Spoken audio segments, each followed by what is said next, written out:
Hello everyone, I'll be doing a presentation on the quote, feel good pleasure trap focus. So this is where we do what quote, feels good. If it quote, feels good, then it is good. Don't think about it anymore. Just feel it and do it. This is to be motivated primarily by what quote, feels good to the ego self above rational or moral considerations. It puts us in a lower and baser consciousness focus that motivates our choices in life. If we're, quote, feeling good, then all is, quote, good. It's about, quote, feeling good, gratification, amusement, enjoyment, satisfaction, ease, comfort, and convenience that drives behavior, not higher order processing to understand aspects of reality to help us on our path in life.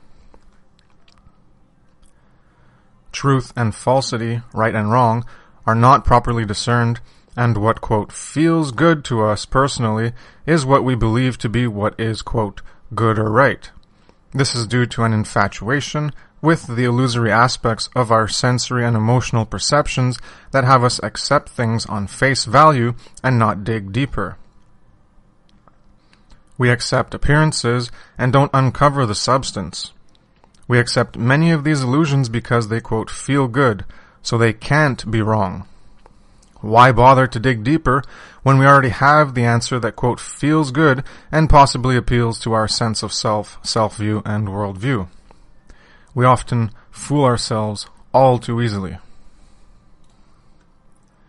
Anything that, quote, feels good is desired and maintained. We become attached to feeling good. We avoid letting go of that thing we depend on to make us, quote, feel good, whether it is alcohol, taste buds, sex, parties, endorphin rushes, TV, drugs, plant substances, or meditation.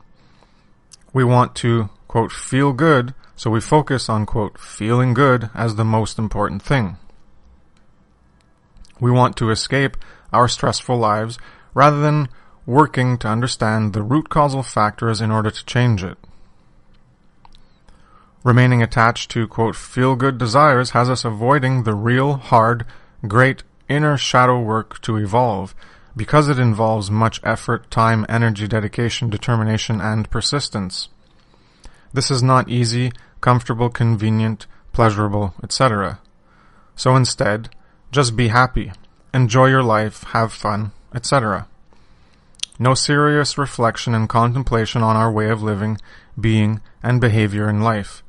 Don't try to understand how our actions are responsible for creating harm.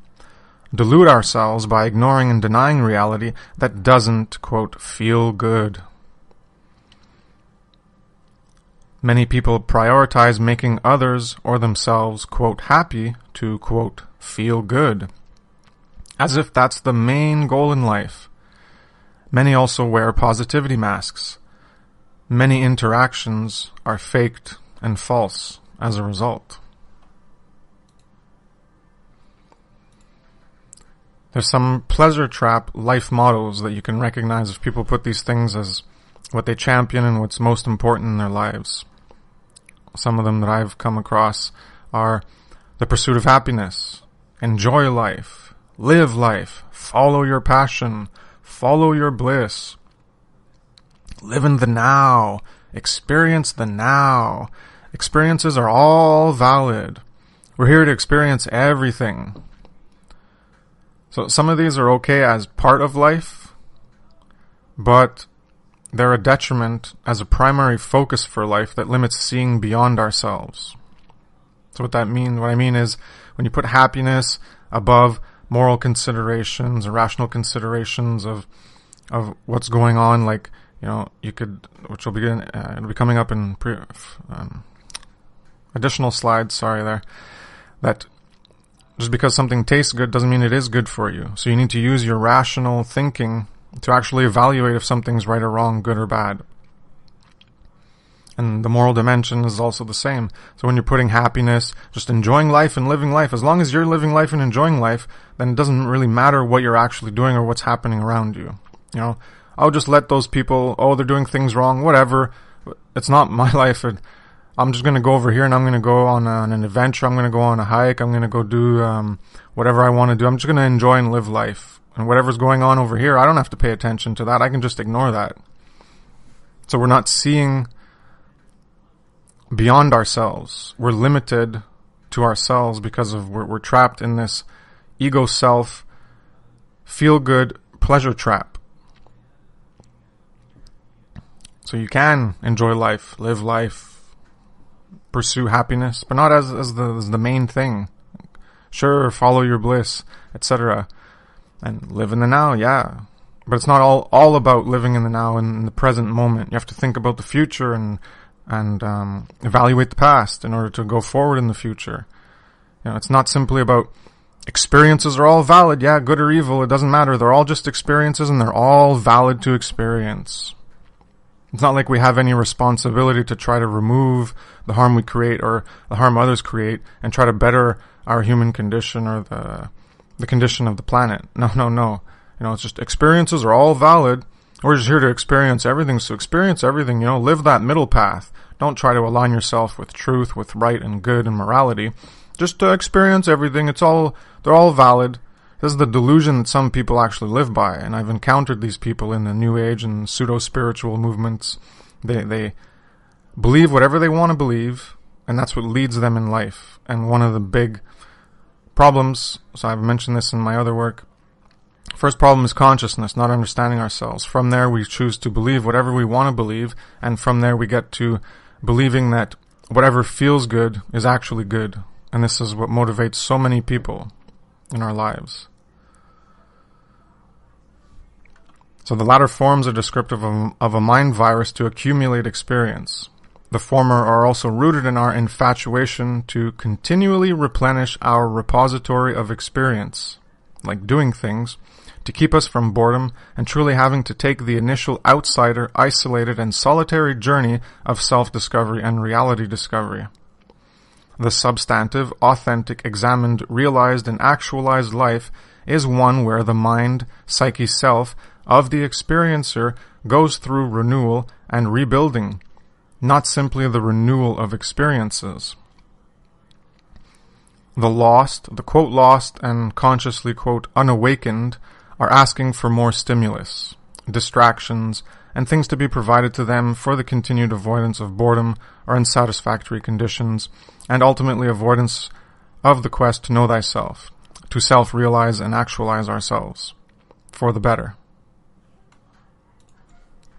Engage in all the many, quote, passions of the external world and ignore the confused and clouded internal state, letting everything keep going on as it is, conditioned to accept the status quo.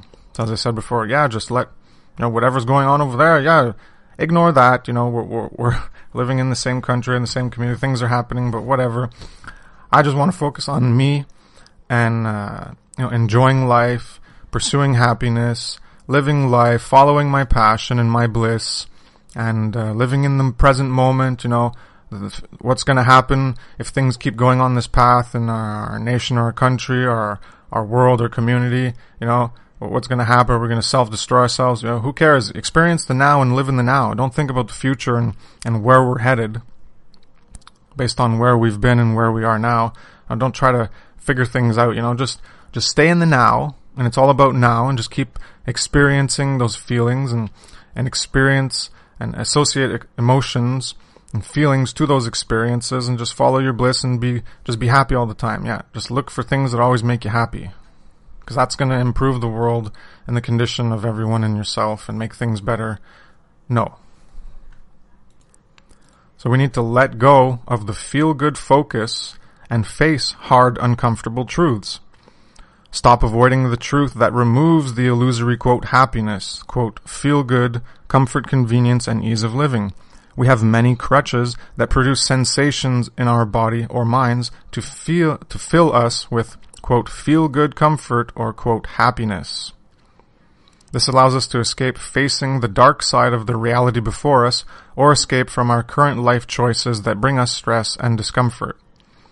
Realize the real lies with real eyes. I put happiness in quotes and feel good in quotes because much of the things that can feel good and make us happy, they're just based on personal infatuations and inclinations towards things. So all the entertainment and all this stuff, we just get so immersed in all these distractions and just get so wrapped up in the psychological and emotional dimension that is induced into us through our environment of the conditioning and the television, the media, the government, the school and indoctrination. This creates a false worldview compared to how things actually are, how the reality actually is. It's easy and convenient to simply continue living the same way as we already have been. There is no effort required in not changing. It takes real hard work to face a truth and align with it to change our behaviors. Embodying and living those values we want to uphold is a hard and long job. It's easier to pretend we are already there and go on living as we currently are, not facing our potential wrongdoings. This is why change for the better is truly hard. Facing ourselves. To face the immorality of our actions is to face the harm and trauma that our actions and behaviors are responsible for creating in other psychological beings. We have the power to do better. Pleasure and happiness happens in life. Emotions vary.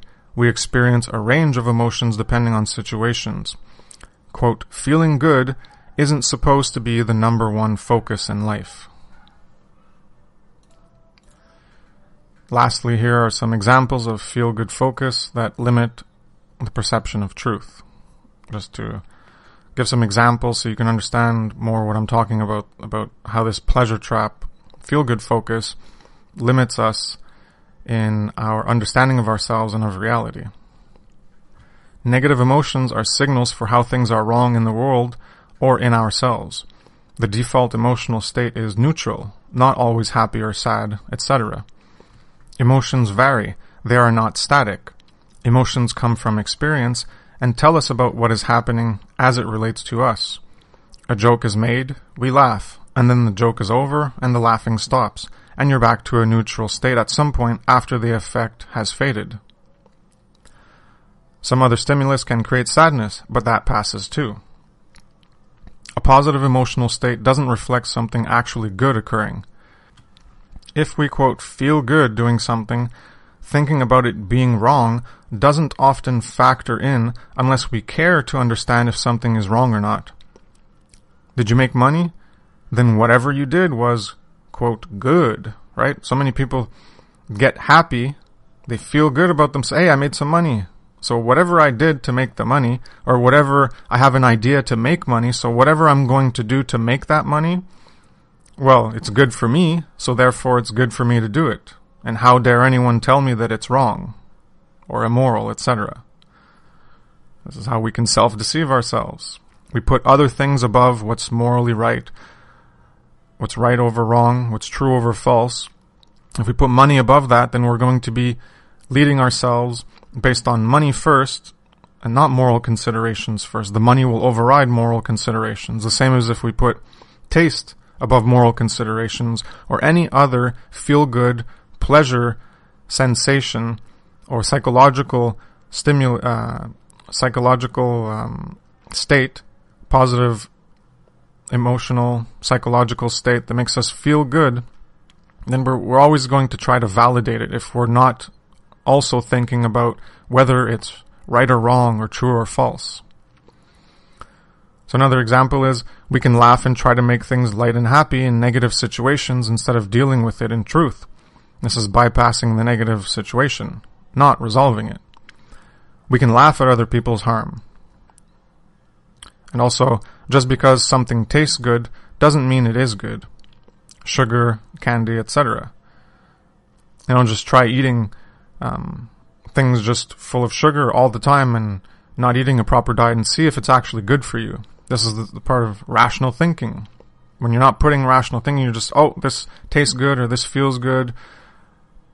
It appears good. And you're just staying at that level of appearances. You're not digging to the substance. Well, you're not going to know if it's actually good or not. We only think something is good because it appears good to the senses. The pleasure trap focuses on what, quote, feels good to sensory stimulus or capacities of consciousness, such as emotions or other psychological states.